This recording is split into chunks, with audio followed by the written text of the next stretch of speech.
चोमू नगर में बसंती अपनी बहू गुलाबों के संग रहा करती थी। गुलाबों का ससुर ब्रिजेश सास बसंती से बहुत प्यार करता था। वो बुढ़ापे में भी बसंती को इम्प्रेस करने के लिए गजरा, मिठाइयां और तोहफे लाता रहता था और उसे डेट पर भी ले जाता।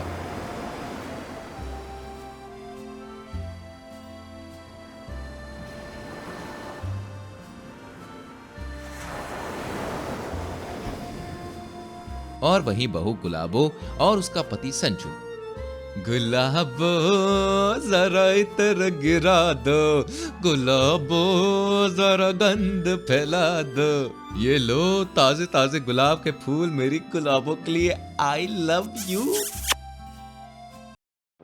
गुलाबो तकिया उठाकर संजू के मुंह पर मारती है और वो सीधा जाकर दरवाजे की चौखट पे गिरता है।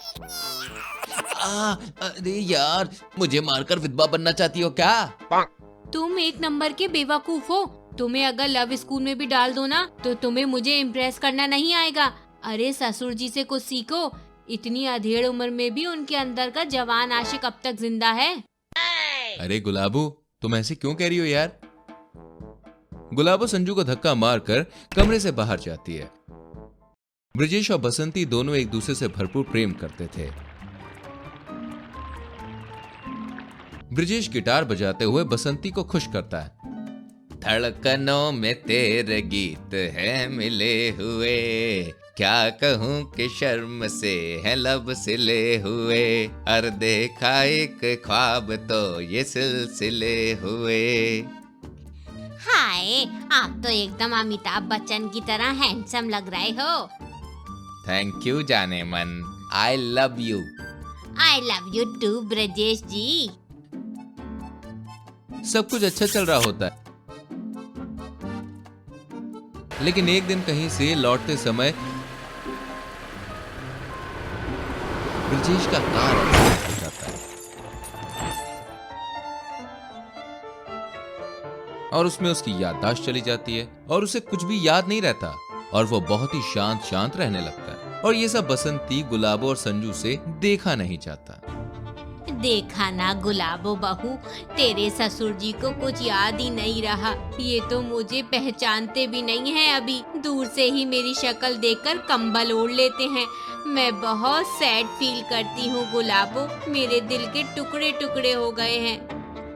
टेंशन मत लीजिए सासू माँ, समय के साथ ससुर जी की भी याददाश्त वापस आ जाएगी।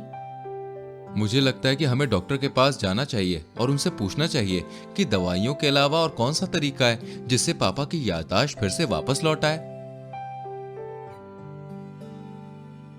तीनों डॉक्टर के पास जाते हैं। तभी देखिए, आपने ब्रिजेश जी के सामने ऐसा कुछ किया जो उनके पास से बहुत गहराई से जुड़ा है, या कोई फोटोग्राफ दिखा दी, या कोई भी ऐसा मोमेंट जो उनकी लाइफ का सबसे बड़ा मोमेंट था, उस मोमेंट को अगर आपने रिक्रिएट किया तो उनकी याददाश्त हो सकता है कि वापस आ जाए।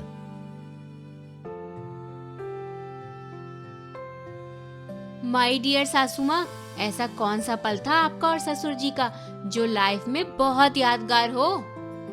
तभी सास बसंती सोचने लगती है और फिर कहती है, याद आया, हमारी शादी। हाँ, ब्रजेश जी पूरी जिंदगी हमारी शादी के बारे में बातें करते रहते हैं। उन्हें हर साल सालगिरह भी याद रहती है और हर महीने वो हमारी की शादी की एल्बम को घंटों तक निहारते रहते हैं।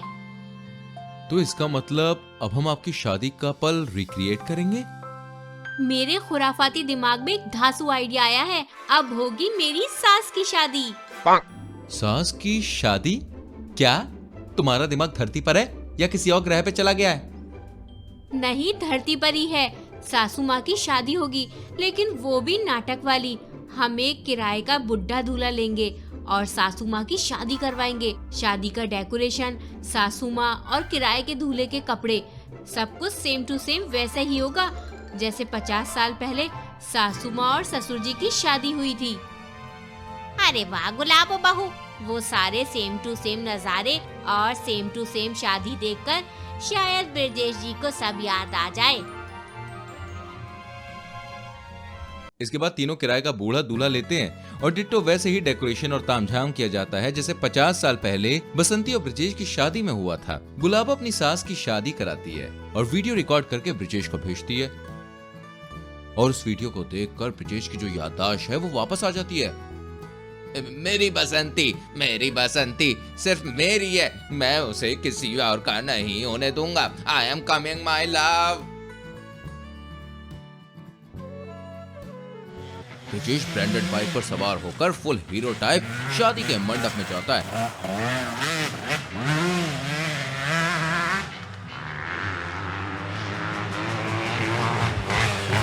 हवन की अग्नि पर पानी डालता है, कहता है, बसंती, इस कुत्ते से शादी मत करना।